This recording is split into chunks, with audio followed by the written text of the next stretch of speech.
Story zone, তোমার অনুভূতিদের খুঁজে নাও এখানেই। তোর ভাবির সাথে আমার ঝগড়া হয় না কখনো, দেখছি না কোথাও, তাই চিন্তা হচ্ছে। ছাদের দিকে গিয়েছে। প্রান্তিক ছাদের দিকে পা বাড়ালো। প্রিয়তা প্রান্তিকের দিকে তাকিয়ে মনে মনে বলল, তুই সত্যি অনেক ভাগ্যবতী রে রজনী। একটু সময় চোখের সামনে নেই আমার ভাইয়া তোর জন্য কেমন অস্থির হয়ে উঠেছে। ভালোবাসা বুঝি একেই বলে? সত্যিকারে ভালোবাসা পাওয়া সত্যিই ভাগ্যের ব্যাপার। পশ্চিম দিকে মুখ করে রজনী বসে আছে, গায়ে সাদা রঙের পাতলা চাদর। প্রান্তিক ধীর পায়ে রজনীর পেছনে গিয়ে দাঁড়ালো। রজনীর কাঁধে হাত রাখলো। রজনী ঘাড় ঘুরিয়ে দেখলো লম্বা ফর্সা মানুষটা ক্লান্ত চোখে তার দিকে তাকিয়ে আছে। রজনী একবার তাকিয়ে আবার চোখ নামিয়ে অন্যদিকে তাকালো। প্রান্তিক রজনীর পাশে বসে পড়ল। শান্ত কণ্ঠে বলল, রাগ করেছো? না। তুমি তো জানো তোমার মিথ্যা আমি ধরতে পারি, কেন মিথ্যা বলছো? আমি রেগে থাকলে কি আপনার কোনো সমস্যা আছে? নেই তো, তাহলে যান না এখন এখান থেকে। তুমি রেগে থাকলে আমার পুরোটাই লস। আমি একটা কথাও শুনতে চাই না, প্লিজ যান আপনি এখান থেকে। এত রাগ? মানুষের বউরা রাগ করে শপিং করে না দিলে, সিনেমা দেখাতে না নিলে, ঘুরতে না নিলে, আর তুমি? আমার তো এইসব চাই না, আমার বেবি চাই। বাচ্চা যেদিন হবার সেদিন হবে, তুমি এত রাগ করছো কেন? তাছাড়া তোমার কি এখন বাচ্চা পালার বয়স? বাচ্চার জন্য এত উতলা হচ্ছ কেন? লেখাপড়া শেষ করো তো। আমার যদি বিয়ের বয়স হয়ে থাকে তাহলে বাচ্চা পালারও বয়স হয়েছে, ক্লিয়ার? কোনো ফ্যামিলি প্ল্যানিং নেই, তবুও আমি কেন কনসিভ করছি না? আজ সকালেও ইউরিন টেস্ট করলাম, রেজাল্ট আগের মতোই, কিন্তু কেন? এইসব নিয়ে কেউ রাগারাগি করে? আপনি আমার ডক্টর দেখাচ্ছেন না কেন? হ্যাঁ, কেন দেখাচ্ছেন না তাই বলুন? ডক্টর দেখালেই তো বোঝা যাবে কোনো সমস্যা কিনা। প্রান্তিক রজনী খোপা করা চুল হাতে দিয়ে খুলে দিল। সাথে সাথে চুলগুলো এলোমেলো হলে পিঠের ওপর ছড়িয়ে পড়ল। মুখের ওপর এসে পড়া চুলগুলো কানের নিচে গুজে দিল।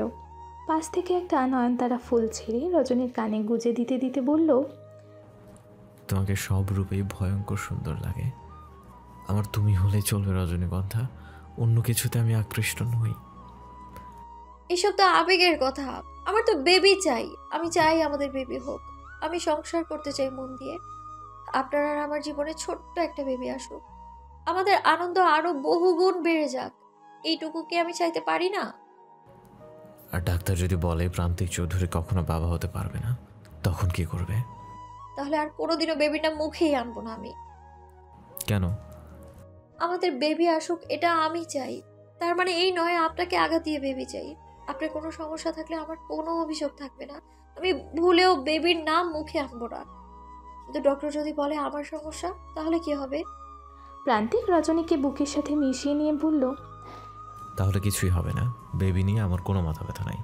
আল্লাহ যখন দিবে হবে, না দিলে আফসোস নাই। আমার জীবনটা তোমার সাথে কাটাতে পারলে আমি হ্যাপি। তাহলে ডক্টরের কাছে নিয়ে যাবেন তো আমায়? আচ্ছা, নিয়ে যাব। এবার তো একটু হাসো। লুকিয়ে লুকিয়ে কখন আবার সিগারেট খাচ্ছেন না তো? সিগারেট ছাড়া কষ্ট হচ্ছে, কিন্তু বউ ছাড়া থাকতে বেশি কষ্ট হবে, তাই সিগারেট একদমই বাদ। বউ পাগল মানুষ। ছাদের দিকে কেউ আসছে, কারো পায়ের শব্দ শোনা যাচ্ছে। প্রান্তিক রজনীকে ছেড়ে স্বাভাবিকভাবে বসলো। প্রিয়তা ছাদে এলো। প্রিয়তা রজনীকে দেখে হেসে দিয়ে বলল, তুই এখানে এসে ঘাপটি মেরেছিস কেন? ভাইয়া তখন থেকে খুঁজছে। প্রান্তিক প্রিয়তাকে বলল, দুজনে গল্প করো, আমি একটু বাইরে যাচ্ছি। প্রান্তিক চলে গেলে প্রিয়তা রজনীকে বলল, কি নিয়ে রাগ করেছিস? 45 দিন ওভার হয়েছে, কেমন সন্দেহ হচ্ছে। আমি ইউরিন টেস্ট করলাম খুশিতে, কিন্তু কিচ্ছু হয়নি। তোর ভাইয়া ডক্টরের কাছেই যাচ্ছে না। হঠাৎ প্রিয়তা কি যেন ভাবল। হঠাৎ মুখটা থমথমে হয়ে গেল। রজনীকে বলল, ইউরিন টেস্ট করালে এসব কি বোঝা যায়? যায়। রজনী প্রিয়তার সাথে বিভিন্ন গল্প করেই যাচ্ছে, অথচ প্রিয়তা অন্যমনস্ক, কোনো কিছুতেই মন নেই তার। ছাদ থেকে রুমে এলো সন্ধ্যার পর। রুমে এসে গম্ভীরভাবে বসে রইল। রাত 11টা বেজে গিয়েছে, অন্তু বাসায় ফেরেনি। প্রিয়তার কেমন যেন চিন্তা হচ্ছে। আধা ঘন্টা পর পর ফোন দিচ্ছে, কিন্তু ফোন তুলছে না অন্তু। জীবনে প্রথমবার প্রিয়তা অন্তুকে এতবার ফোন দিচ্ছে। অন্তুর চিন্তায় অস্থির হয়ে যাচ্ছে। সারা রাত অন্তু বাসায় আসেনি। প্রিয়তা অস্থির হয়ে খুঁজছে অন্তুকে। অন্তুকে 100 বার ফোন দিয়েছে কমপক্ষে, অন্তু ফোন তোলেনি। সারা রাত না ঘুমিয়ে পাগল প্রায় প্রিয়তা। অন্তুর হঠাৎ কি হলো? নিজের অজান্তে প্রথমবার অন্তুর নামে চোখের পানি পড়ল। চোখ দুটো রক্তজবার মতো লাল হয়ে আছে। সকালে ভোরে অন্তু বাসায় ফিরল, ঢুলতে ঢুলতে রুমে প্রবেশ করলো। রুমে প্রবেশ করে দেখল প্রিয়তা ফ্লোরে খাটে হেলান দিয়ে নিচে বসে আছে। প্রিয়তাকে এমন দেখে অন্তু ভ্রু কুচকাল। প্রিয়তা কি সারা রাত এখানে বসেছিল? অন্তু কিছু বলার আগেই প্রিয়তা বলল, কোথায় ছিলেন সারা রাত? শ্রাবণের সাথে। কেন? ওর মন শরীর কোনোটাই ভালো নেই। তোমাদের দুজনের বিয়ে নিয়ে ডিসকাশন করতে গেছিলাম। রাতে খেয়েছেন? শ্রাবণ কিছুই খায়নি। আপনার কথা জিজ্ঞেস করেছি। হুম। আমার ফোন তোলেননি কেন? তুমি আমায় ফোন দিয়েছিলে। এত অবাক হচ্ছেন কেন? তুমি তো কখনোই ফোন দাও না। কাল রাতে 100 বারের বেশি ফোন দিয়েছি। আমি কি স্বপ্ন দেখছি? তুমি আমায় এতবার ফোন দিয়েছো। ফোন তোলেননি কেন? সাইলেন্ট ছিল। কেন? ব্যস্ত ছিলাম। কি জন্য? আমি শ্রাবণের সাথে ছিলাম। আমি ওই সময় কোনো ফোন ইউজ করতে চাইনি। গুরুত্বপূর্ণ আলোচনায় ছিলাম। আজ অনেক রিল্যাক্স লাগছে। দীর্ঘদিন পর শ্রাবণ আজ অনেক হ্যাপি। কেন হ্যাপি কেন? হারানো ভালোবাসা ফিরে পাবার আনন্দ কি সেটা তুমিও জানো। শ্রাবণের লাইফে ফিরে যাচ্ছ তুমি। নিশ্চয়ই পৃথিবীর শ্রেষ্ঠ খুশির দিনটা তোমার সামনে আসছে। সেম খুশি তো শ্রাবণেরও। আপনি জানেন আপনার জন্য সারা রাত কত চিন্তা হচ্ছিল আমার। আর একটু হলে পাগল হয়ে যাচ্ছিলাম আমি। আমাকে না জানিয়ে এভাবে বাইরে থেকে আপনি মোটেও ঠিক করেননি। তুমি না শ্রাবণের সাথে কথা বলতে চাইছিলে? তুমি তো ওকে ভালোবাসো। প্রতিটা দিন ওর জন্য কষ্ট পেয়েছো। আমি নিজে তার সাক্ষী। তোমার কষ্টের দিন শেষ প্রিয়তা। বিলিভ মি, তুমি অনেক হ্যাপি থাকবে ভেবেই আমার কি আনন্দ হচ্ছে। কিভাবে কষ্টের দিন শেষ? আজ থেকে আমি তোমায় মুক্তি দিলাম।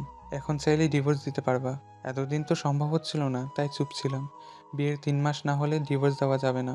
তাছাড়া পারিবারিক একটা ব্যাপারও ছিল। শ্রাবণ সব ঠিক করে ফেলেছে, তোমাকে নিয়ে বিদেশে চলে যাবে। ডিভোর্স? ডিভোর্স ছাড়া কিভাবে যাবে? আপনাকে এত খুশি লাগছে যে অন্তু? তোমার খুশি ফিরিয়ে দিতে পেরেছি, এর চেয়ে বেশি আর কোনো খুশি হতে পারে না আমার জন্য। আমার খুশি কি আদৌ জানেন? শ্রাবণ ছাড়া তোমার জীবনের খুশির কারণ আর কি হতে পারে প্রিয়তা? আমি তো তোমাকে খুব কাছে থেকে দেখেছি, তাই জানি। শ্রাবণ ছাড়া তোমাকে মানায় না প্রিয়তা। আজ সন্ধ্যায় ওর সাথে দেখা করো। ও দীর্ঘদিন অপেক্ষা করছে তোমার জন্য। কোথায়? সন্ধ্যায় নদীর পাড়ে যেও। আমি একা? শ্রাবণ থাকবে, একা কোথায়? ফ্রেশ হয়ে আসুন, আমি খাবার দিচ্ছি। ফ্রেশ হয়ে আসুন আগে। অন্তু শাওয়ার থেকে বেরিয়ে দেখলো বিছানায় প্রিয়তা খাবার নিয়ে বসে আছে। অন্তু খাবারের দিকে তাকিয়ে বলল। প্রিয়তা অন্তুর হাত ধরে বিছানায় বসিয়ে দিয়ে নিজ হাতে খাবার অন্তুর মুখে দিয়ে বলল, না খেলে এত বড় দায়িত্ব কিভাবে পালন করবেন? আপনার বউয়ের বিয়ে দিচ্ছেন, না খেলে কিভাবে হবে? অন্তুর বুকের মাঝে ভীষণ ব্যথা হচ্ছে, কিন্তু প্রিয়তাকে বোঝাতে দিচ্ছে না। স্বাভাবিক থাকার চেষ্টা করছে। একবার খাবার মুখে নিয়ে রুম থেকে বেরিয়ে গেল। সে প্রিয়তার থেকে পালাতে চাইছে। হৃদয়ের মাঝে সৃষ্টি হওয়া ক্ষত ক্রমে বাড়ছে। এই যন্ত্রণা থেকে মৃত্যু ছাড়া কেউ তাকে পরিত্রাণ দিতে পারবে না। শুভ্ররাঙা শাড়িতে আজ প্রিয়তাকে ভীষণ সুন্দর দেখাচ্ছে। নিজের থেকে বেশি ভালোবাসত যে মানুষটাকে, আজ সেই মানুষটার সাথে দেখা হবে, যার জন্য প্রতিনিয়ত কান্নাকাটি করেছে। নিজেকে আজ মনের মতো করে সাজিয়েছে। গোধূলি সন্ধ্যায় অন্তুর সাথে প্রিয়তা হাঁটছে। প্রিয়তাকে আজ খুব হাসি খুশি দেখাচ্ছে। অন্তু খেয়াল করছে প্রিয়তা আজ অন্য দিনের তুলনায় একটু বেশি খুশি। অন্তুকে ছেড়ে যাবার জন্য বিন্দুমাত্র খারাপ লাগা নেই। অন্তু বলেই ফেলল। প্রিয়তা একগাল হেসে বলল, আজ আমার ভালোবাসা ফিরে পাবার দিন। আজ যন্ত্রণা থেকে মুক্তি পাবার দিন। আজকের দিনটা আমার। আজকের দিনটা নতুন করে লিখব ভালোবাসার রং তুলিতে। পরনে নেভি ব্লু পাঞ্জাবি, সাদা পাজামা পরা, হাতে কালো ফিতার ঘড়ি, সোনালি রঙের সিল্কি চুলগুলো চাঁদের আলোয় চিকচিক করছে শ্রাবণের। ঘোলা চোখ দুটোকে আজ আরও বেশি স্নিগ্ধ আর মায়াবী লাগছে। এই চোখের তারাই অজস্র কষ্টের কবিতা লেখা। মায়াবী আঁখি যুগলে যেন হাজার যুগের তৃষ্ণা। চাতক পাখির ন্যায় অপেক্ষারত চোখ জোড়া শান্ত হয়ে আছে তার প্রেয়সীর জন্য। শ্রাবণের সৌন্দর্যে কম ছিল না আগে কখনোই, কিন্তু আজ যেন আরও বেশি সুন্দর লাগছে, যেন আগুন ধরানো সুন্দর। এই ছেলেটার সৌন্দর্যে এই পৃথিবীর সবার চেয়ে আলাদা। একটা ছেলে ঠিক কতটা সুন্দর হতে পারে তা শ্রাবণকে না দেখলে অনুমান করা মুশকিল হয়ে যাবে। কিছু মানুষ থাকে যাদের সৃষ্টিকর্তা একদমই নিখুঁতভাবে সৃষ্টি করেছেন আপন মনে। সেই সৃষ্টির বর্ণনা করা সাধারণ মানুষের পক্ষে সম্ভব নয়। লম্বা পাতলা শরীরের গঠন শ্রাবণের সৃষ্টিকর্তার অপরূপ সৃষ্টি। চুল আর চোখের জন্য আলাদা রকম সুন্দর লাগে। এই ছেলেটার চোখের দিকে তাকিয়ে সর্বনাশ হয়েছে বহু মেয়েরা। সে সর্বনাশ থেকে বাদ যায়নি প্রিয়তাও। শ্রাবণের চোখের দিকে তাকালে কোথায় যেন হারিয়ে যেত। অনন্তকাল কাটিয়ে দিতে চেয়েছিল শ্রাবণের চোখের দিকে তাকিয়ে। একটা ঝড় সব তছনছ করে দিল। সেই তছনছে ভেঙে গেল তাদের ভালোবাসার ঘর। বিচ্ছেদ এলো তাদের সম্পর্কে, কিন্তু সেই বিচ্ছেদ মনে দূরত্ব বাড়াতে পারেনি। দূরে থেকেও দুজন দুজনের জন্য চাতক পাখির মতো অপেক্ষা করেছে। কত রাত দুজন রাত জাগা পাখির মতো কাটিয়ে দিয়েছে তার ঠিক নেই। কত শত অশ্রুপাত হয়েছে তারও কোনো হিসাব নেই। এক নজর চোখের দেখার তৃষ্ণায় ছটফট করেছে। সেই অপেক্ষার সময় শেষ হয়েছে আজ। আজ দীর্ঘদিন পর দেখা হবে দুজনের। এই মুহূর্তটাই যেন মহাপ্রলয় সৃষ্টির মতো। এই নদীর কিনারায় হাজারো ভালো ভালো স্মৃতি ছিল দুজনের। সেই স্মৃতিকে জীবন্ত করতে একটা নৌকা সাজিয়েছে ফুল দিয়ে। এই পূর্ণিমায় সে প্রিয়তাকে নিয়ে হারিয়ে যেতে চায় দূর অজানায়। আজ প্রিয়তাকে নতুন ছন্দে ভালোবাসার গান শোনাবে, এক নতুন সুরে গান শোনাবে, যে গান তাদের দূরত্ব কমিয়ে নিয়ে যাবে হৃদয়ের অনেক কাছাকাছি। হাতে একগুচ্ছ সাদা ফুল শ্রাবণের, সেই ফুলের মাঝে একটা রঙিন চিরকুট। সে সন্ধ্যা থেকে তার শরীর কাঁপছে থরথর করে। হৃদয়ের অস্থিরতা বেড়েই চলেছে। হৃদয়ের মাঝে হাতুড়ির বাড়ি দিচ্ছে অবিরত। হৃদস্পন্দন অস্বাভাবিকভাবে কাঁপছে। সেই কম্পন যেন ভূমিকম্পনের মতোই ভয়াবহ। অবশেষে প্রিয়তা শুভ্ররাঙা শাড়ি পরে শ্রাবণের সামনে এলো। প্রিয়তাকে দেখে শ্রাবণের শরীরের কম্পন কয়েক হাজার গতিতে বেড়ে গেল। হাত থেকে ফুলের তোড়া পড়ে গেল। প্রিয়তা তার সামনে আসতেই চোখ দুটো টলমল করে উঠল। হাজার চেষ্টা করেও চোখের পানি আটকাতে পারল না। চোখ দিয়ে পানি পড়েই যাচ্ছে। শ্রাবণ চোখ বন্ধ করে ফেলল। প্রিয়তা শ্রাবণের দিকে তাকিয়ে বুঝল শ্রাবণের মনের ভেতর তীব্র জ্বালা যন্ত্রণা হচ্ছে, যা শ্রাবণের সহ্য ক্ষমতার বাহিরে চলে গিয়েছে। শ্রাবণের চোখে মুখে এত বেশি যন্ত্রণা দেখে প্রিয়তা ভেতর থেকে ক্ষতবিক্ষত হয়ে যাচ্ছে। প্রিয়তার চোখও টলমলে হয়ে গেল। চোখ দিয়ে পানি গড়িয়ে পড়ল।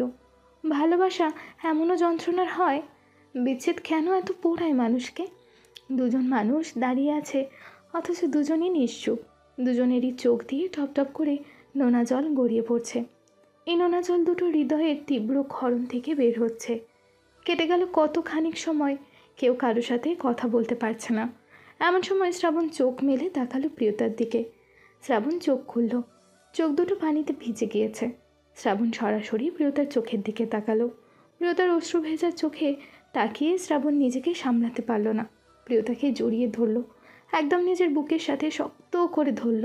হাউমাউ করে একটা বাচ্চার মতো কাঁদতে শুরু করলো শ্রাবণ। বেসামাল কান্না। কোনো ছেলে বুঝি এভাবেও কাঁদতে পারে? ঠিক কতখানি যন্ত্রণা ভেতরে বয়ে নিয়ে বেড়ালে এভাবে কাঁদা যায়?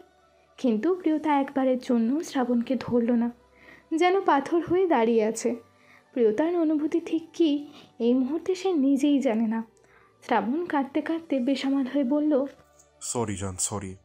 আমাকে ক্ষমা করে দাও, তুমি প্লিজ ক্ষমা করে দাও। শ্রাবণ কাঁদতে কাঁদতে আর কিছুই বলতে পারল না। প্রিয়তা শ্রাবণের থেকে নিজেকে ছাড়ানোর চেষ্টা করছে। শ্রাবণ খেয়াল করলো প্রিয়তার ভেতরে কেমন জড়তা। সে শ্রাবণকে একটুও ধরেনি। তখনই বুকের মাঝে বাড়ি মেরে উঠল শ্রাবণের। ভেতর থেকে কেমন যেন নেগেটিভ রেসপন্স আসলো। প্রিয়তা তাকে দুদিন না দেখলেই জড়িয়ে ধরে হাওমাও করে কাঁদত। আজ সে শ্রাবণকে স্পর্শ পর্যন্ত করল না। শ্রাবণ প্রিয়তাকে ছেড়ে দিল। প্রিয়তা শ্রাবণের থেকে নিজেকে ছাড়িয়ে নিয়ে চোখের পানি মুছে বলল, কেমন আছো? তোমায় ছাড়া আমি কতটা ভালো থাকতে পারি। কাঁদছো কেন তুমি? প্লিজ কাঁদবে না শ্রাবণ, একদমই কাঁদবে না। শ্রাবণ আচমকা প্রিয়তার পায়ের কাছে বসে পড়ল। প্রিয়তার পা দুটো জড়িয়ে ধরে বলল, আমি জানি না কিভাবে ক্ষমা চাইলে আমি বুঝাতে পারবো আমি ক্ষমা চাই মন থেকে। তুমি আমায় শাস্তি দাও প্রিয়তা, প্লিজ শাস্তি দাও। এমন শাস্তি দাও যে শাস্তিতে আমি ধ্বংস হতে পারি। এই নিকৃষ্ট ছেলেটাকে শাস্তি দাও তুমি, প্লিজ প্রিয়তা, প্লিজ। আমি পাপ করেছি, আমি পাপী। আমি শাস্তি চাই তোমার কাছে। তবুও আমাকে একা করে দিও না আর। আমার এই পৃথিবীতে কেউ নেই প্রিয়তা, তুমি ছাড়া কেউ নেই। হ্যালো ডিয়ার লিসেনার্স, আপনারা শুনছেন স্টোরিজ অন প্রেজেন্স ধারাবাহিক পর্ব গল্প। আমাদের সামগ্রিক প্রচেষ্টাকে উৎসাহিত করতে লাইক অ্যান্ড কমেন্ট করতে ভুলবেন না। Thank you. তোমাকে ছাড়া কাটানো সময়ের চেয়ে বড় শাস্তি হয়তো তুমি অন্য কিছুতে দিতে পারবে না। তবুও আমি চাই তুমি আমায় শাস্তি দাও। তবুও আমাকে একা থাকার মতো শাস্তি আর দিও না। কবেই মরে যেতাম, বেঁচে আছি আর একটা বার তোমাকে নিয়ে বাঁচার জন্য। তুমি ছাড়া পৃথিবীর সব কিছু বিষাক্ত লাগে আমার। প্রতিটা প্রহর কত ভয়াবহ যন্ত্রণায় কাটে আমি ছাড়া কেউ জানে না। প্লিজ আমার পা ছাড়ো। তুমি না হয় পাপ করে তার শাস্তি পাচ্ছ, মেনে নিলাম, কিন্তু আমি কিসের শাস্তি পেলাম শ্রাবণ? এই উত্তরটা দিতে পারবে? আর অন্তু, ও কিসের শাস্তি পাচ্ছে বলতে পারবে? তোমার একার জন্য অন্তু আর আমার জীবনটা তছনছ হয়ে গেল। অন্তুর গায়ে লেগে গেল বিবাহের তকমা। অন্তুকে কি কেউ আর ভালোবাসবে? কেউ কি এটা বুঝবে? আমার সম্মান বাঁচানোর জন্য আমাকে বিয়ে করেছিল। অন্তু যাকে মেয়ে ভালোবাসতে চাইবে সে রিজেক্ট করবে, কথা শুনিয়ে বলবে ও বিবাহিত। বিয়ের মতো পবিত্র সম্পর্ক অন্তুর জীবনটা পুতুল খেলা বানিয়ে দিল। জীবনটা এমন হলো কেন আমার প্রিয়তা? এত খারাপ জীবন কেন পেলাম আমি? আমার কপাল এত খারাপ কেন বলতে পারো? এত নিকৃষ্ট মানুষ হিসেবে আমার জন্ম হলো কেন বলো তো? এই নিকৃষ্ট ছেলেটা না পারে নিজেকে ক্ষমা করতে, না পারে মরে যেতে। শান্তি নামক কিছুই আমার কপালে নেই কেন বলতে পারো? দীর্ঘদিন আমি মানসিক যন্ত্রণায় ছটফট করছিলাম। যেদিন থেকে তোমাকে ভালোবাসতে শুরু করলাম সেদিন থেকে অদ্ভুত এক শান্তি অনুভব হতে শুরু করলো। আমার জীবনে পাওয়া শান্তিটুকুই তুমি। কপাল তোমার নয়, আমার খারাপ শ্রাবণ। কপাল যদি খারাপই না হবে, একজনকে ভালোবেসে অন্যজনের সাথে সংসার করতে হতো না। এইসব আমার জন্য হয়েছে, আমি দায়ী প্রিয়তা। আমি তোমাকে সুখের ঠিকানায় নিয়ে যাব, তোমাকে একটা সুখের রাজ্যের রানী বানাবো। চলো প্রিয়তা, দূর অজানায় হারিয়ে যায় কোথাও। প্রিয়তা কাঁদতে কাঁদতে বলল, সুখের লোভ আমাকে আর দেখিও না শ্রাবণ। আমি ঘৃণা করি এসব এখন। আমার জীবনে আমি ঠকেছি। আমার বিশ্বাস, আমার ভালোবাসা আমাকে ঠকিয়েছে। আমার সাজানো ফুলের বাগানে বিষাক্ত পোকামাকড় ঢুকেছিল, আমি তা বুঝতেও পারিনি। আমাকে একটা সুযোগ দাও প্রিয়তা, জাস্ট একটা। আমার চোখের দিকে তাকাও তুমি। তুমি বোধহয় ভুলে যাচ্ছ আমি এখন বিবাহিত শ্রাবণ। আমি জানি এই বিয়ে তোমার ইচ্ছাতে হয়নি। তুমি আমাকে ছাড়া ভালো নেই। আমি তোমাকে ছাড়া ভালো ছিলাম না শ্রাবণ, এ কথা সত্যি। তোমার বেইমানি আমাকে ভালো থাকতে দেয়নি। আমি প্রতিটা মুহূর্ত কষ্ট পেয়েছি তোমার প্রতারণার কথা ভেবে। আমার এই জীবনে তোমার মুখ দেখার ইচ্ছা ছিল না। আমি মেনে নিতে পারিনি তোমার প্রতারণা।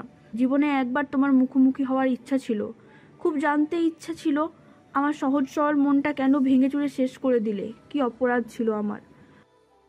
আমি যা ভেবে এসেছিলাম এখানে তা আমি করতে পারিনি। আমার সব মিথ্যার মাঝে তোমাকে ভালোবাসাটুকু ছিল চরম সত্য। হয়তো সত্য, কিন্তু মেয়েরা একবার অভিমানে মুখ ফেরালে এখানে ফিরতে পারে না শ্রাবণ। মেয়েরা যত্ন আর ভালোবাসায় আটকায়, অপমানিত স্থানে দ্বিতীয়বার ফেরে না। একবার অভিমানে মন থেকে উঠে গেলে সেখানে আর জায়গা দেওয়া যায় না শত চেষ্টা করেও। আমি পরে বুঝতে পেরেছি শ্রাবণ, তোমার ভালোবাসা হয়তো সত্যি ছিল, কিন্তু রাগে অভিমানে আমি অনেক দূরে সরে গিয়েছি। আর কখন কিভাবে জানি না শ্রাবণ। আমি হাজারবার নিজের মনকে প্রশ্ন করেছি, আমি কি তোমাকে ভুলে গিয়েছি? আমি কি এখনও তোমাকে ভালোবাসি? আমি আগের মতো সেই অনুভূতি পাই না শ্রাবণ। কিন্তু তুমি কষ্ট পেও না শ্রাবণ, প্লিজ শ্রাবণ। তুমি কি বদলে গেলে প্রিয়তা অন্যদের মতো? তুমিও বুঝলে না আমাকে। অথচ এই পৃথিবীতে একজন মাত্র মানুষ ছিল আমাকে বোঝার মতো, সেই মানুষটা তুমি। সবাই আমাকে ভুল বুঝেছে, সবাই আমাকে দূরে ঠেলে দিয়েছে, কিন্তু আমার বিশ্বাস ছিল তুমি আমাকে কখনো ভুলবে না। আমি জানি তুমি আমাকে ভুলতে পারোনি। এসব রাগেও অভিমানে বলছো তাই না? প্লিজ প্রিয়তা, খারাপ কিছু বলো না। যে মেয়ে আমি ছাড়া পাগল হয়ে যেত সে আমাকে এত সহজে ভুলতে পারে না। তুমি আমার সাথে চলো প্রিয়তা, আমার সাথে থাকলে সব ঠিক হয়ে যাবে। এখন আর তা সম্ভব নয় শ্রাবণ। এখন সবাই বলবে আমি বিয়ের পর স্বামীর ঘর ছেড়ে পালিয়ে গিয়েছে। অন্তুকে মানুষ ছিছি করবে, বলবে ওর বউ ওকে ছেড়ে পালিয়ে গিয়েছে। ও মানুষের মাঝে মুখ দেখাবে কিভাবে? অন্তুর এই অপমান আমি সহ্য করতে পারবো না। তুমি অন্তকে নিয়ে একটু বেশি ভাবছো না? কারণ আমি চাই না আমার জন্য কারণ মান সম্মান নষ্ট হোক। শুধুই কি মান সম্মান নাকি অন্য কিছু? আমাকে আর কোনো সব প্রশ্ন করো না প্লিজ শ্রাবণ। বলো তুমি কেন অন্তর ব্যাপারে এত ভাবছো? ভালোবাসো তুমি অন্তকে? কারণ আমি অন্তুর সন্তানের মা হতে চলেছি। শ্রাবণের মাথায় যেন আকাশ ভেঙে পড়ল। মাটি থেকে উঠে দাঁড়ালো। পৃথিবীটা যেন ভো ভো করে ঘুরছে। চোখের সামনে যেন সব খণ্ড বিখণ্ড হতে লাগলো শ্রাবণের। চরম অবাক হয়ে বলল, কি বললে তুমি? আমি ঠিকই বলছি শ্রাবণ, আমি অন্তুর সন্তানের মা হতে চলেছি। আমি তোমার সাথে গেলে একটা নিষ্পাপ বাচ্চাকে তার বাবা থেকে আলাদা করতে হবে। মা হয়ে নিজের সন্তানের সাথে এত বড় অন্যায় আমি কিভাবে করব বলো তুমি? শুধুই কি সন্তান নাকি অন্তর প্রতি ভালোবাসা প্রিয়তা? অন্তু আমার স্বামী শ্রাবণ। আমার খারাপ সময় রাতের পর রাত জেগে আমাকে পাহারা দিয়েছে। কিভাবে আর কবে আমি অন্তুকে ভালোবেসে ফেলেছি জানি না। আমাকে ক্ষমা করে দাও তুমি শ্রাবণ, প্লিজ ক্ষমা করে দাও। শ্রাবণ বিস্ময়কর চাহনিতে তাকালো প্রিয়তার দিকে। সব কিছু কেমন স্বপ্নের মতো লাগছে। তার প্রিয়তা এতটা বদলে গিয়েছে। মানুষ বুঝি এভাবেই বদলে যায়? যে মেয়েটা তাকে ছাড়া হাউমাউ করে কাঁদতো, তাকে ছাড়া যে মেয়েটার মরে যাওয়ার কথা ছিল, সে মেয়েটা দিব্যি তাকে ভুলে অন্য কাউকে ভালোবেসে ফেলল। শ্রাবণের কিছুই বলার ভাষা নেই। সে কি বলবে নিজেই বুঝতে পারছে না। এই মুহূর্তে মৃত্যুই তার জন্য উপযুক্ত বলে মনে হচ্ছে তার। প্রিয়তা বুঝতে পারল শ্রাবণকে অস্বাভাবিক লাগছে। শ্রাবণের টলমল চোখের দিকে তাকিয়ে প্রিয়তা বলল, তোমার কাছে যা চেয়েছিলাম তা আমি পাইনি শ্রাবণ। আমাকে ভালোবেসে থাকলে একটা কথা দিতে পারবে প্লিজ? বলো। নিজের কোনো ক্ষতি করবে না প্লিজ। তোমার কিছু হলে আমি সহ্য করতে পারবো না। আবার আমার জীবনটা এলোমেলো হয়ে যাবে। যত কষ্টই হোক তোমাকে বেঁচে থাকতে হবে। একদিন সব ঠিক হয়ে যাবে। তুমি আমার হৃদয় গহীনে আজীবন থেকে যাবে স্মৃতি হয়ে। আমার হৃদয় গহীনে একটা সম্মানের জায়গা থেকে তুমি থেকে যাবে আজীবন। একসাথে পথ চলা আর হবে না, আমি চাইলেও আর সেটা হবে না। হৃদয় ঘটিত ব্যাপারগুলো জোর করে হয় না। কখনো আর সিগারেট খেও না, নিজের ক্ষতি করো না। আমি গেলাম শ্রাবণ। প্রিয়তা চলে গেল। শ্রাবণ অবাক হয়ে তাকিয়ে রইল। এই মেয়েটা আর তার নেই। শ্রাবণের চোখ দিয়ে পানি পড়ছে। অশ্রুসিক্ত কণ্ঠে বলল, তুমি কি থেকে গিয়ে প্রমাণ করতে পারতে না সবাই ছেড়ে যাওয়ার জন্য ভালোবাসে না? কিছু মানুষ হাজারো বিপদে পাশে থাকে। পৃথিবীতে ভালোবাসা বলে কিছুই নেই, কিছুই নেই। এখানে কেউ কাউকে নিঃস্বার্থভাবে ভালোবাসে না। খারাপ সময়ে কেউ পাশে থাকে না। সবাই সান্ত্বনা দেয়, কেউ শান্তি দেয় না। অন্তু গাড়িতে হেলান দিয়ে দাঁড়িয়ে সিগারেট খাচ্ছিল। প্রিয়তা যাওয়ার সময় বলে গিয়েছে, আমি শ্রাবণের সাথে পালিয়ে যাওয়ার আগে আপনার সাথে দেখা করে যাব। আপনি কোথাও যাবেন না, এখানেই থাকবেন কিন্তু। প্রিয়তার কথা রাখতেই অন্তু দাঁড়িয়ে আছে। প্রিয়তা হঠাৎ আজ অন্তুকে সিগারেট খেতে দেখে বলল, আপনিও সিগারেট খান নাকি? অন্তু দ্রুত সিগারেট ফেলে দিয়ে বলল, কেন? অবশ্যই বাধ্য আপনি, কারণ আমি আপনার বউ। আপনাকে সব প্রশ্নের উত্তর 100 বার দিতে বাধ্য। অন্তু কপাল টান টান করে প্রিয়তার দিকে তাকালো। প্রিয়তা নিজেকে তার বউ বলে দাবি করছে। অন্তুকে ওভাবে তাকাতে দেখে প্রিয়তা অন্তুকে বলল, একটা বিষয় বুঝলাম না। প্রিয়তা সকালের ইউরিন টেস্টের ছবি তুলে রেখেছিল, সেটাই অন্তুর সামনে ধরে বলল, এটা কি? কিভাবে হলো এসব? আমি প্রেগনেন্ট হলাম কিভাবে অন্তু? একদিন তো আপনার সাথেই ছিলাম। অন্তুর বুকের মাঝে বাড়ি মেরে উঠল। এই ভয়টাই সে এতদিন ধরে পাচ্ছিল। এখন কি প্রিয়তা তাকে ভুল বুঝবে? অন্তু ভয়ে ডোক গিলল, মুখ শুকিয়ে এলো। আমতা আমতা করে বলল, না মানে আসলে কি হয়েছে কি? এতদিন তো আপনার সাথেই ছিলাম। কাপুরুষ কোথাকার! নিজের সন্তান সহ বইয়ের দায়িত্ব অন্যজনের ঘাড়ে চাপিয়ে বেঁচে যেতে চাইছেন। আমি না হয় খারাপ, কিন্তু আপনার সন্তান, তার কি দোষ? তার দায়িত্ব আপনি নিতে পারবেন না অন্তু? এসব তুমি কি বলছো? তুমি জানো এই ঘটনার জন্য কত রাত আমি ঘুমাইনি? আমি অনেকবার বলতে চেয়েও বলতে পারিনি। আমি ওই রাতের পরের দিন থেকেই জানতাম, আমি বুঝেছিলাম আপনি ইচ্ছাকৃত করেননি, আমাদের দুজনের সম্মতিতে হয়েছিল। আমি তো আপনার চোখে আমার জন্য ভালোবাসা দেখেছি, সেই ভালোবাসা অন্য কাউকে দিয়ে মহান হতে চান। এত মহান সাজার ইচ্ছা কেন আপনার? আমি যেতে চাইলে আপনি যেতে দেবেন কেন? কিন্তু শ্রাবণ, তুমি না শ্রাবণকে? আমি কাউকে নয়, আপনাকে চাই, আর আমি আপনাকেই ভালোবাসি।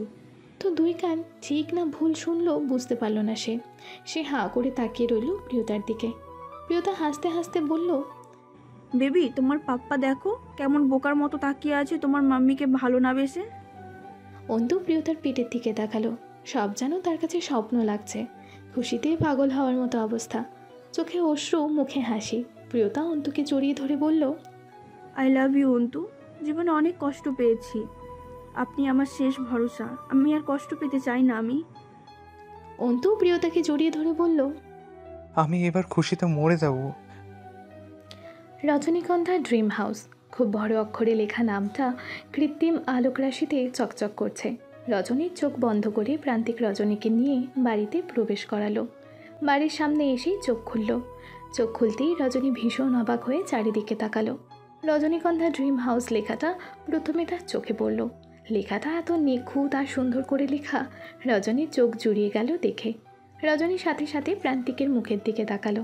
প্রান্তিকের চোখে মুখে হাসি। প্রান্তিক রজনীকে অবাক হতে দেখে বলল, ভেতরে চলুন ম্যাডাম, আপনার ড্রিম হাউসটা কেমন হয়েছে জানাবেন। 8 মাস ধরে বিদেশি ইঞ্জিনিয়ারের সাহায্যে একটু একটু করে সাজানো এই বাড়ি। রজনী খুব অবাক হয়ে বলল, আমাদের তো বাড়ি আছে, তাহলে আবার বাড়ি কেন? আমাদের আছে, তোমার তো নেই, এটা শুধুই তোমার। আমি বাড়ি দিয়ে কি করব? ভেতরে চলো বলছি। বাড়িতে ঢুকতেই গ্যারেজ, আর গ্যারেজ রাখা একটা খোলা জিপ। প্রান্তিক রজনীকে বলল,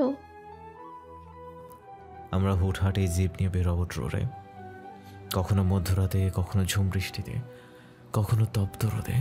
এই খোলা জিপে দুজনে কখনো সমুদ্রে যাব, কখনো পাহাড়ে, কখনো মেঘের দেশে, প্রকৃতির মাঝে হারিয়ে যাব একান্তে দুজন। মধ্যরাতে তোমাকে ডেকে তুলব, তুমি ঘুমে ঢুলবে, আমি ঘুমন্ত পরীটাকে কাঁধে তুলে নিয়ে জিপে বসিয়ে দিব। তারপর প্রকৃতির মাঝে ছুটব। কি দারুণ হবে একবার ভেবে দেখো সুইটহার্ট। তোমার রোম্যান্টিক হাজব্যান্ড তোমার জন্য কত রোম্যান্টিক প্ল্যান করে রেখেছে। নির্জনে নিয়ে তোমায় অতিষ্ঠ করে ছাড়বো, আই প্রমিস। সব সময় অশুভ কথা মুখে লেগেই থাকে না? আচ্ছা সামনে চলো। নিচতলায় বড় ড্রয়িং রুম সহ 3টা বেডরুম। ড্রয়িংয়ে রজনী আর প্রান্তিকের বিয়ের ছবি বড় করে লাগানো আছে। এরপর ওপরে গেল। দোতলায় গিয়ে রজনী আরও অবাক হলো। বিশাল বড় বেডরুম।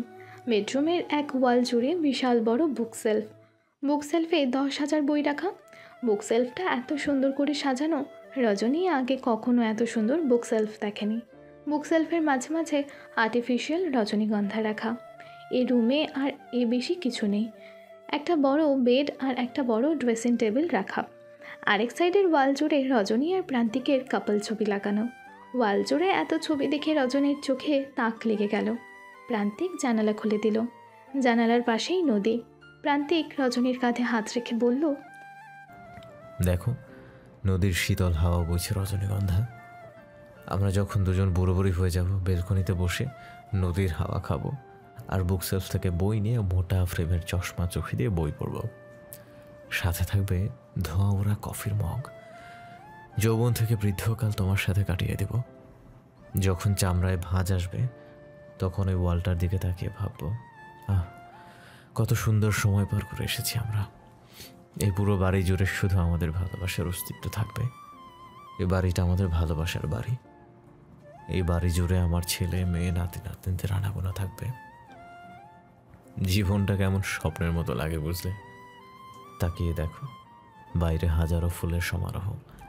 আমি আমার সব থেকে প্রিয় ফুল রজনীগন্ধার চাষ বেশি করেছি। রজনীগন্ধার দিকে তাকালেই তোমার মুখটা ভেসে ওঠে। আপনি এত কিছু কখন করলেন?